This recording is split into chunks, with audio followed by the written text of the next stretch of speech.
Today we're going to do a little bit of work with the Swiss ball. It's a great tool if you have them in your studio. Very effective for a lot of different exercises. The exercise we're going to start with first is a hip extension. So I'm going to ask Tina to pick up her legs and she's going to place her legs on the ball with her knees bent at 90 degrees. So the ball's right under your feet and the knees are right over the hips. Her hands are down at her sides. If possible, she's going to keep the ball from sliding out from under her feet and lift her hips up all the way so there's no crease in her hips. And then she's going to lower back down. And we're going to do that again, all the way up and all the way down. So that's using the whole posterior part of the body.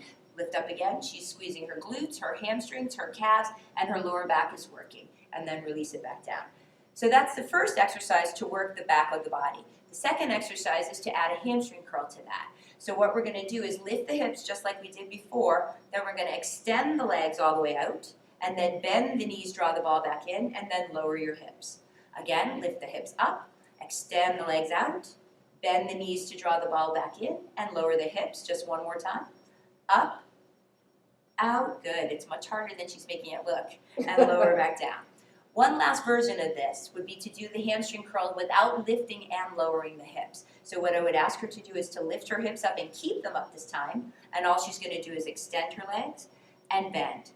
And that focuses mainly on the hamstring, out and back in, and the core stability to be able to keep those hips up. One more time, and in, and then lower back down, and rest. Good. So that's a lower body exercise.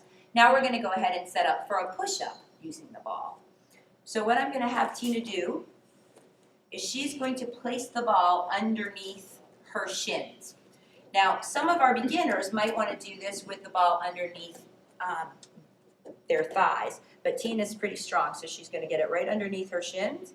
She's going to get a nice long body, back strong, and keeping that ball stable, she's going to go ahead and do a push-up. Good, and press up again. Good. All right, one more time. And for some of our more advanced students, what we have them do is do a knee tuck. So she pulls the ball in, presses the ball out, and then she gives me her push-up and up, and that's the exercise. Okay, relax.